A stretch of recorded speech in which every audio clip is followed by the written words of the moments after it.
आप देख रहे हैं आज का मुद्दा। मैं हूं प्रवीण तिवारी। दिल्ली में बलात्कार की बढ़ती घटनाओं के बाद दिल्ली सरकार कानून व्यवस्था को मुद्दा बना रही है, लेकिन विरोधियों का कहना है कि दिल्ली सरकार इस मामले पर गंभीर कम है और राजनीति ज्यादा कर रही है। दिल्ली सरकार ने स्पेशल कैबिनेट बुलाकर कम उम्र के बलात्कारियों को सजा दिलाने के लिए सजा की उम्र घटाकर 15 साल करने का प्रस्ताव रखने की तैयारी की है। इस मसले पर जीओएम तक बनाया गया है। पूरा मामला क्या है, पहले उस पर देखिए हमारी एक खास रिपोर्ट। रेप, मर्डर या कोई हीनस क्राइम होता है तो उस केस में जुवेनाइल वाली जो एज है वो 15 साल होनी चाहिए। क्या ये केजरीवाल का नया सियासी स्टंट है? दिल्ली सरकार के हाथ में जो नहीं होता, सरकार उस पर ज्यादा हाय तौबा मचाती है। ये सच है कि दिल्ली में अपराध रुकने का नाम नहीं ले रहे, लेकिन बीते एक सप्ताह में 3 मासूम बच्चियां रेप या गैंग रेप का शिकार हो चुकी हैं। ऐसे में दिल्ली का गुस्सा स्वाभाविक है। दिल्ली सरकार के अधीन दिल्ली पुलिस के नहीं होने का रोना केजरीवाल अक्सर रोते रहते हैं। इस बार उन्होंने महिला सुरक्षा के लिए स्पेशल कैबिनेट बुलाकर इस दिशा में कई प्रस्ताव पर विचार कर खुद को गंभीर दिखाने की कोशिश की। बैठकों में हुए फैसले के मुताबिक नाबालिग से रेप पर कम से कम उम्र कैद और अधिकतम फांसी की सजा हो। रेप करने वाला नाबालिग हो तो सजा देने की उम्र 18 से घटाकर 15 साल। ये दोनों बेहद अहम प्रस्ताव हैं, जिस पर बहस तेज होगी, इसमें शक नहीं। बीते कुछ दिनों में रेप जैसे अपराध में जिस तरह नाबालिग शामिल पाए जा रहे हैं, उस पर यह बहस लाजमी भी है। बैठक के बाद केजरीवाल ने बताया कि कानून मंत्री मनीष सिसोदिया के नेतृत्व में एक ग्रुप ऑफ मिनिस्टर बनाया गया है, जो 15 दिनों में इस पर प्रस्ताव तैयार कर कैबिनेट में लाएगा। जीओएम रेप के मामलों को जल्द से जल्द निपटाने के संबंध में सुझाव भी देगा। दिल्ली की अलग अलग अदालतों में जहां जहां रेप के केसेस पेंडिंग है, उन सारों की लिस्ट बना के और उनको फास्ट ट्रैक करने की स्ट्रेटेजी बनाई जाएगी और उसके लिए चीफ जस्टिस से मदद ली जाएगी। केजरीवाल की नीयत पर शक यूं ही नहीं किया जाता। एक बार फिर केजरीवाल ने वही बातें दोहराई जो वो चुनाव के दौरान दिल्ली वालों से कर रहे थे। केजरीवाल ने कहा, रेप के सभी मामलों को फास्ट ट्रैक कोर्ट में डाला जा सकता है। जरूरत पड़ने पर नए कोर्ट बनाए जाएंगे। दिल्ली हाई कोर्ट के चीफ जस्टिस की मदद ली जाएगी। महिला सुरक्षा पर 1 हफ्ते में जांच कमीशन बनाया जाएगा। महिलाएं शिकायत दर्ज करा सकें, इसके लिए अलग से थाने बनाए जाएंगे। पूरी दिल्ली में सीसीटीवी कैमरे लगाने का काम तेजी से शुरू किया जाएगा। अंधेरी जगहों पर रोशनी का इंतजाम किया जाएगा। रेप केस के लंबित मामलों से निपटने के लिए फंड की कमी नहीं होने दी जाएगी। अब जरा याद कीजिए केजरीवाल के चुनावी वायदे। इनमें से ज्यादातर वो पहले भी कर चुके हैं। मोबाइल फोन में सुरक्षा बटन जैसे वादों पर उन्होंने चुनाव के बाद से चर्चा भी बंद कर दी है। इन मामलों पर जब राजनीति की बारी आती है, तब वो कितने सक्रिय दिखते हैं, जरा रविवार के बयानों में उसे महसूस कीजिए। प्रधानमंत्री जी ऑस्ट्रेलिया जा सकते हैं, अमेरिका जा सकते हैं, लंदन जा सकते हैं, जापान जा सकते हैं, सारे देशों में जा सकते हैं। अगर किसी घर अपनी बहू बेटी की इज्जत लुट गई, छोटी सी बच्ची की, तो कम से कम उसके परिवार से मिलने तो जा सकते हैं। आपके पास समय नहीं है, प्रधानमंत्री जी के पास। आपको पूरी दुनिया घूमनी है। अभी तो 22 देश ही हुए हैं शायद, अभी तो पूरी दुनिया बाकी है। अभी तो पूरी दुनिया घूमनी है और एक एक देश में कई कई बार जाना है। आप दिल्ली पुलिस के लिए, दिल्ली की कानून व्यवस्था पूरा जंगल राज हो चुका है। अभी मेरे को पता चला है कि पिछले 1 जनवरी से लेके अभी तक 3500 बच्चों का अपहरण हो चुका है दिल्ली। 3500 बच्चों का दिल्ली के अंदर अपहरण हो चुका है। साफ साफ कर देना चाहता हूँ, प्रधानमंत्री जी समझ ले, मैं शीला दीक्षित नहीं हूँ। मैं चुप नहीं बैठने वाला। अगर दिल्ली के अंदर महिलाएं सुरक्षित नहीं हुई, अगर दिल्ली के अंदर बलात्कार होते रहे, प्रधानमंत्री जी को चैन से सोने नहीं देंगे हम लोग। गुलाम अली को दिल्ली में कार्यक्रम करने का न्योता देने वाले केजरीवाल को उनकी सुरक्षा के लिए अपने वॉलंटियर्स पर भरोसा है। अगर नियत साफ हो और कुछ करना चाहे तो बिना विभाग वाले मुख्यमंत्री दिल्ली वालों का भला कर सकते हैं। ये उन्हें समझना चाहिए। जनता ने बातों और वादों के लिए नहीं, बल्कि कुछ करने के लिए उनकी सरकार बनवाई है। Bureau report, IBN 7। और ये महिला सुरक्षा ऐसा मामला है जिसके बारे में चुनाव के दौरान अरविंद केजरीवाल बहुत बढ़ चढ़कर वादे कर चुके हैं, दावे भी कर चुके हैं, लेकिन अब तक के कार्यकाल में अरविंद केजरीवाल इस मुद्दे पर गंभीर कम ही नजर आए हैं। उनकी जुबानी जमा खर्च को छोड़ दें तो कई सारे सवाल खड़े होते हैं। दिल्ली सरकार जो कुछ कर सकती है उस पर बात क्यों नहीं करती? दिल्ली में सीसीटीवी कैमरे लगाने और डार्क स्पॉट्स पर रोशनी के इंतजाम का क्या हुआ है? सोमनाथ लिपिका मामले में केजरीवाल का रवैया महिलाओं के पक्ष में क्यों नहीं दिखता है? क्या दिख रहा था? यह भी एक बड़ा सवाल है। महिलाओं के मामले में केजरीवाल क्या गंभीर होने का दिखावा करते हैं? क्या बाल अपराधियों के लिए सजा की उम्र कम करना जायज है और यह समाधान है?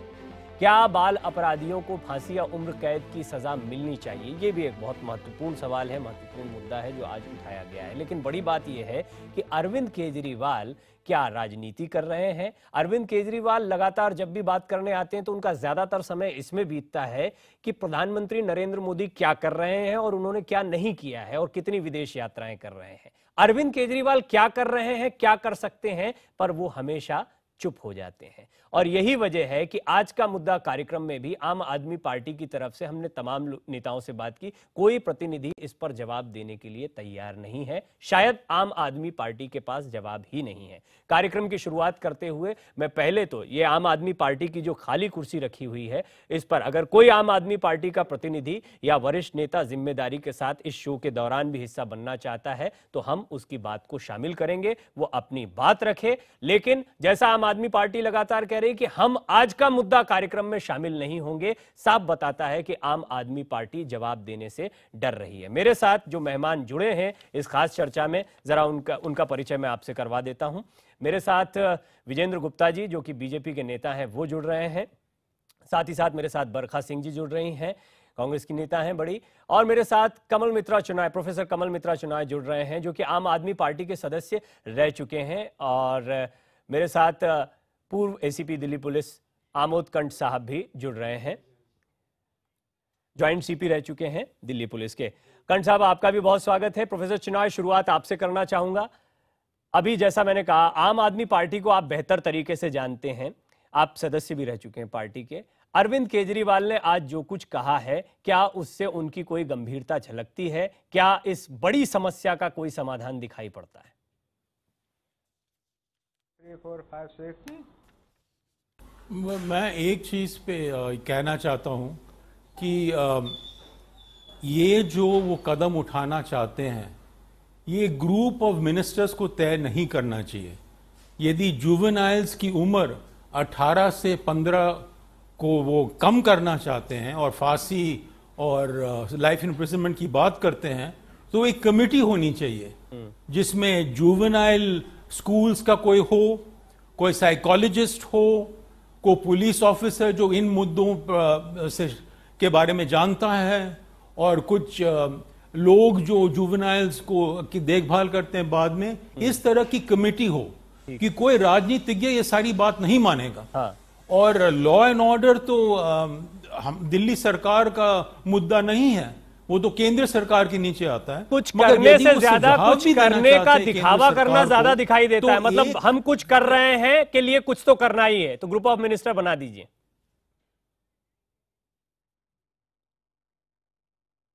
हमारे ग्रुप ऑफ मिनिस्टर से कौन मानेगा?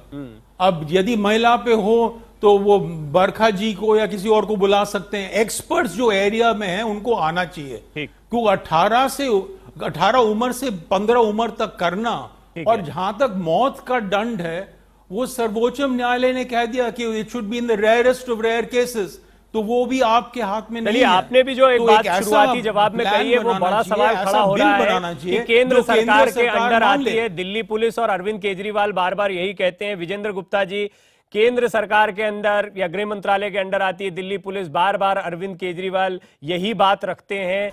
क्या सुरक्षा की जिम्मेदारी आप लोगों की भी नहीं बनती? सिर्फ केजरीवाल जवाब क्यों दें?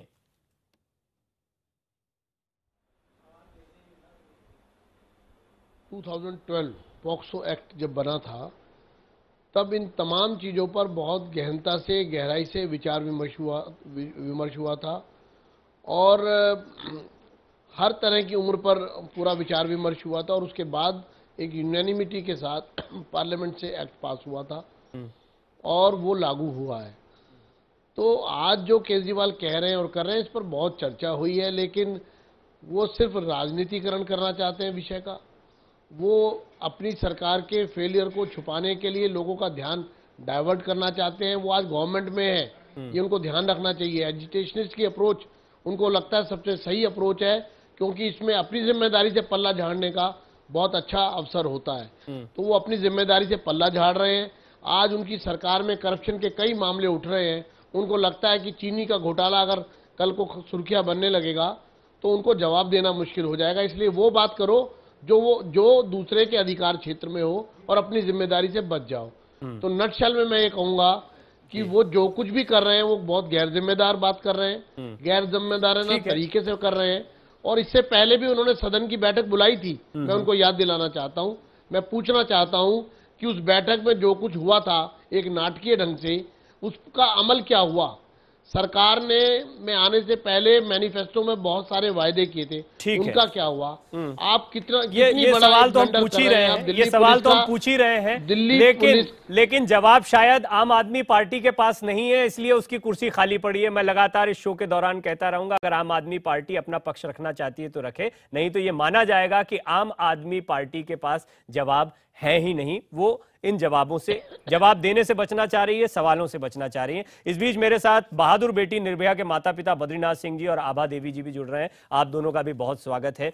निर्भया को हम कैसे भूल सकते हैं? निर्भया जिसने एक जोत एक अलग जगाई थी। उस बच्ची की मौत, उस बहादुर बच्ची की मौत हुई, लेकिन उसके बाद यह लगा था कि यह देश बच्चियों की सुरक्षा को लेकर गंभीर हो जाएगा, कुछ होगा, लेकिन ऐसा कुछ हो नहीं पाया। आमोद कंठ साहब, इसमें जिम्मेदारी की बात हो रही है। केजरीवाल कहते हैं केंद्र सरकार और दिल्ली पुलिस की जिम्मेदारी है। दिल्ली पुलिस कह रही है हम अपना काम कर रहे हैं। राजनीतिक इच्छा शक्ति की कमी की भी बात सामने आ जाती है। जिम्मेदार कौन दिल्ली के हालात के लिए?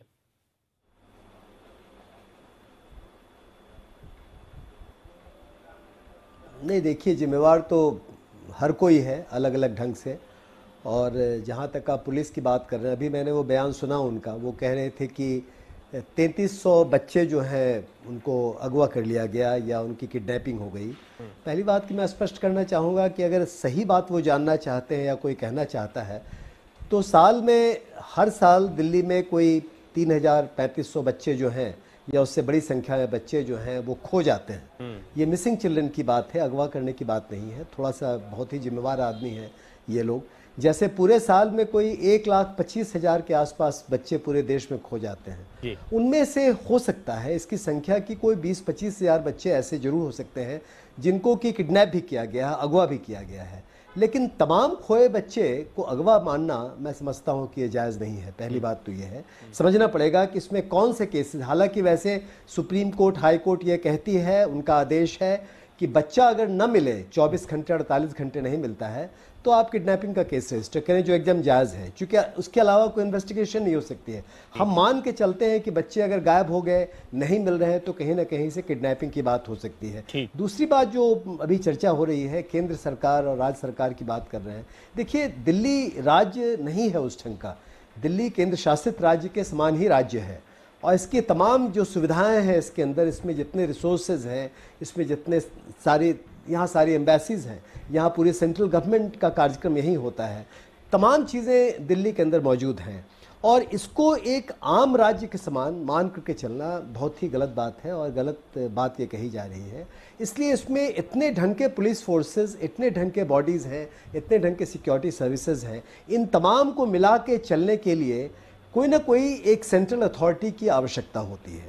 स्टेट का मतलब यह है कि जो असेंबली यहाँ पे, आप वैसे भी उठा के देख लीजिए, दिल्ली के अधिकतर सर्विसेज म्यूनिसिपल कॉर्पोरेशन के पास है। ठीक है, अर्बन आर्ट्स कमीशन है, यहाँ दर्जनों ऐसी संस्थाएं हैं जिससे कि स्टेट गवर्नमेंट का कोई ताल्लुक नहीं है। तो ये खामखा इस सारी बात को लेकर के एक राजनीतिक दृष्टिकोण, तो ये राजनीतिक बयान ज्यादा है। इसमें दिल्ली पुलिस की भूमिका पर भी मैं आपसे बात करूंगा, लेकिन उससे पहले जो आज का मुद्दा है जरा उस पर भी आ जाते हैं और एक एक करके सभी मेहमानों से कमेंट लेते हैं। बरखा जी, पहले आप, क्या जुवेनाइल को लेकर जो एक लंबी बहस पहले भी चलती रही, निर्भया केस के दौरान भी चलती रही, आपको लगता है केजरीवाल ने जो आज कहा है उस बात में कोई दम है, उस पर बहस होना चाहिए, या एक ये राजनीतिक जुमला है, राजनीतिक बात है? देखिए, ये केजरीवाल जी की सब ड्रामेबाजी है और ये मुद्दा निर्भया कांड के बाद में इन सारी बातों पे डिस्कशन हो चुका है। सबको पता है, फास्ट ट्रैक कोर्ट वगैरह सब बन चुके हैं। ये अब सिर्फ दिखावे के लिए ड्रामा कर रहे हैं, कुछ नहीं। जो काम इनको करना चाहिए, जो इनके पास है, वही कब ये कर रहे हैं। दिल्ली सरकार में 181 कंप्लेन सेंटर बना हुआ था, उसको इन्होंने बंद कर दिया, जहां पे हजारों कंप्लेन आती थी। उन औरतों को आज भी तनख्वाह नहीं दी जा रही है, वो भटकती घूम रही हैं। उसके अंदर सीएम रिलीफ फंड से हम लोगों ने हमारी शीला दीक्षित जी ने एक सीएम रिलीफ फंड होता है, उससे हम लोग बलात्कार की जो पीड़ित बच्चियां होती थी उनको तुरंत हम लोग न्यूट्रिशन वगैरह के लिए 2 से 5,000 10,000 पैसे दे दिया करते थे कि तुरंत कुछ उनको मदद हो सके। 15 साल के अपराधी को फांसी या उम्र कैद, क्या ये जायज है? इस मुद्दे पर आपका टेक क्या है, एक लाइन में?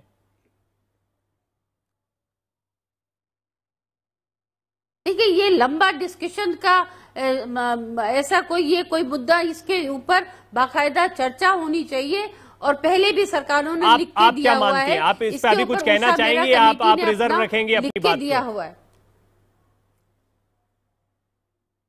देखिए, बिल्कुल मैं कहूंगी कि इसके ऊपर एक लंबी डिस्कशन की जरूरत है। ठीक है, लंबी डिस्कशन होनी चाहिए। आप रिजर्व रखना चाहती हैं अपनी बात को। विजेंद्र गुप्ता जी, बहुत छोटे में, क्योंकि मैं निर्भया के माता पिता से फिर बात करना चाहूंगा इस पर, क्या आपको लगता है कि 15 साल के जो अपराधी होते हैं उन्हें सजा मिलनी चाहिए फांसी की या उम्र कैद की, जैसा अरविंद केजरीवाल कह रहे हैं? ये बात इससे पहले भी कई बार उठी थी, लेकिन जब पॉक्सो बना था तो तमाम एक्सपर्ट्स और ह्यूमन राइट और कुल मिलाकर के पूरी इस पर एक विस्तृत चर्चा हुई है पूरी दुनिया में। ठीक है, कोई भारत में अकेली नहीं हुई, पूरे देश में, पूरी दुनिया में चर्चा हुई है। और मुझे लगता है कि अभी जो बात चिनॉय साहब ने कही है बहुत सही कही है कि इसको कोई पॉलिटिकल लेवल पर डिसाइड नहीं किया जा सकता। इसको अगर डिसाइड करना है तो एक्सपर्ट्स के तहत मुझे लगता है कि यहाँ भी बड़ा रिजर्व रहेगा मामला, कोई सलाह आएगी। लेकिन क्या मैं आपसे जानना चाहूंगा, क्योंकि निर्भया के माता पिता दोनों मेरे साथ मौजूद हैं। बद्रीनाथ जी, मैं आपसे भी जानना चाहूंगा, आबा जी मैं आपसे भी जानना चाहूंगा, आप लोगों की राय क्या है? क्योंकि उसके बाद, निर्भया के बाद आपने कई ऐसे मामले देखे हैं, कई बार इस मुद्दे को उठते देखा है, इस पर बहुत राजनीति देखी है। आपको लगता है अगर 15 साल की उम्र में कोई सजा दी जाती है तो उससे कोई फर्क पड़ेगा? बद्रीनाथ जी। बिल्कुल, हाँ बिल्कुल फर्क पड़ेगा। सजा के बिना ही ये क्राइम बढ़ रहा है। अगर हमारे कानून में सजा की व्यवस्था अगर होती तो आज ये नौबत बच्चियों पर नहीं आते। तो हम तो कहेंगे कि 15 का 14 कर दो तो भी अच्छा है, जितना कर दो उतना अच्छा है। लेकिन एक तरफ जरूर मैं कहना चाहूंगा कि अगर नाबालिगों को सजा नहीं हुई तो आज के समय में नाबालिग क्या कर बैठे किसी को कुछ पता नहीं है। और यही एक कारण बढ़ने का है कि उनको सजा नहीं है। तो मैं तो कहूंगा कि 15 जो केजरीवाल जी कह रहे हैं बिल्कुल सही कह रहे हैं, चाहे उम्र कैद हो और चाहे तो उनके फांसी हो, कुछ भी हो, सजा देना जरूरी है, तभी जाकर क्राइम रुकेगा। आबा जी। हाँ जी, आपको क्या लगता है? अब जाहिर सी बात है आपकी राय भी वही होगी, लेकिन हम सब सुनना चाहते हैं, पूरा देश सुनना चाहता है आपकी राय इस मसले पर। हाँ देखिए, मैं ये कहना चाहती हूँ, आज ये 3 साल से जब भी कुछ घटना होती है, 3 साल से ये बहस मैं भी सुनते आ रही हूँ। चाहे कि दिल्ली सरकार राजनीति करे, चाहे कुछ भी करे, लेकिन जो ये नाबालिग वाला मुद्दा उठाए हैं, मैं इसका समर्थन करती हूँ। क्योंकि जब तक मैं ये नहीं जानती कि 15 साल हो या 14 साल हो या 16 साल हो, मैं ये जानती हूँ कि अगर 2.5 साल के बच्ची के साथ 5 साल के बच्ची के साथ रेप हो सकता है, और तो अगर वो नाबालिग है तो उसको चाहे फांसी हो चाहे उम्र कैद हो, उसको सजा जरूर मिलनी चाहिए। क्योंकि अगर ये बड़ी इंपॉर्टेंट बात है। आमोद कंठ जी, ये बहुत इंपॉर्टेंट इशू है, इस पर आप क्या कहना चाहेंगे? मैं ज्यादा लंबा सवाल नहीं करता। आपने निर्भया के माता पिता को सुन लिया, पीड़ित क्या सोचते हैं वो जान लिया। क्या ऐसा होना चाहिए और इससे कुछ फर्क पड़ेगा?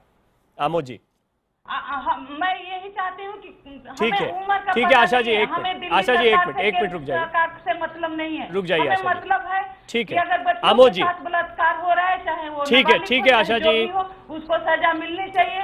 लेकिन जब एक मिनट होती है, बहस होता है, हम चाहते हैं कि ये बहस का निपटारा हो और ये जुगनाइल का जो कानून है उसको बनाया जाए, उसको लागू किया जाए, क्योंकि इस जो हमारा भी अपराध मरीना जी, मैं चाहूंगा प्लीज जरा आप रोके। आशा जी शायद मेरी आवाज नहीं सुन पा रही है। मरीना जी प्लीज चुप रहो। हाँ आमोद जी।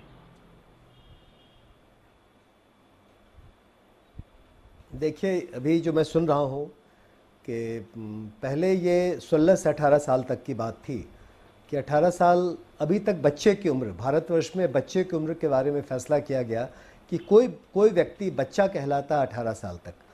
18 से घटा करके ये बात कही गई कि जघन्य अपराधों में, यानी सीरियस क्राइम्स पे, हीनस क्राइम्स में, कुछ खास ढंग के हीनस क्राइम्स में इसकी उम्र घटा के 16 साल कर दी जाए, बच्चे की उम्र 16 साल कर दी जाए। अब ये चर्चा मैं देख रहा हूँ कि 15 या 14 तक हो सकती है, तो हो सकता है ये कल 12 हो जाए। पहली बात तो ये है कि आप कहाँ पे जाके रोकेंगे, कौन सी वो सीमा रेखा होगी, कौन सी उम्र होगी जिसपे कि आप उसको बच्चा मानना बंद कर देंगे। सवाल जो है ये, इस सवाल के बड़े बड़े, जितनी चर्चा भारतवर्ष में इस विषय पे हुई है शायद दुनिया के किसी देश में नहीं होगी। और मुझे मौका मिला, हालांकि मैं लॉयर नहीं हूँ, लॉ डिग्री मेरे पास है, और मैंने इस केस को खुद आर्गू किया सुप्रीम कोर्ट ऑफ इंडिया में।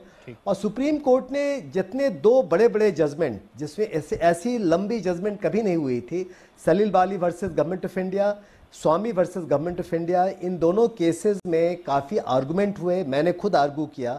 और आर्गुमेंट के बाद सुप्रीम कोर्ट ने मोटी मोटी 2 जजमेंट्स निकाली और जजमेंट में कहा कि ये फैसला गलत है कि आप इसको उम्र कम कर दें। उनका सुप्रीम कोर्ट का कहना था। मैं क्या कह रहा हूं मत जानिए आप। उसके बाद यही बात पार्लियामेंट्री स्टैंडिंग कमेटी में आई और पार्लियामेंट्री स्टैंडिंग कमेटी ने यही बात कह दी कि साहब अगर मैं कुल मिलाकर, क्योंकि अब ये समय खत्म हो रहा है, तो कुल मिलाकर देखूं तो एक प्रोफेसर चिनॉय ने जो बात कही थी कि राजनीतिक तरीके से इसको ना देखते हुए एक्सपर्टाइज कमेटी, और जैसा आमोद कंठ जी ने अंत में कहा कि जब एक्सपर्टाइज कमेटी ने इस बात को रखा है या कोर्ट ने सारे पहलुओं को देखकर इस पर कोई बात कही है, तो फिर इस पर दोबारा बहस को शुरू करना सिवाय राजनीति के और कुछ नहीं है। बहस बहुत लंबी हो सकती थी, बहस का मुद्दा भी बहुत महत्वपूर्ण था, लेकिन आम आदमी पार्टी की कुर्सी अभी भी खाली है, जवाब देने को तैयार नहीं है। यानी ये मानना होगा कि आम आदमी पार्टी अपने बयानों के जरिए सिर्फ राजनीति कर रही है। आप सभी मेहमानों का बहुत बहुत शुक्रिया। आज का मुद्दा में फिलहाल इतना ही।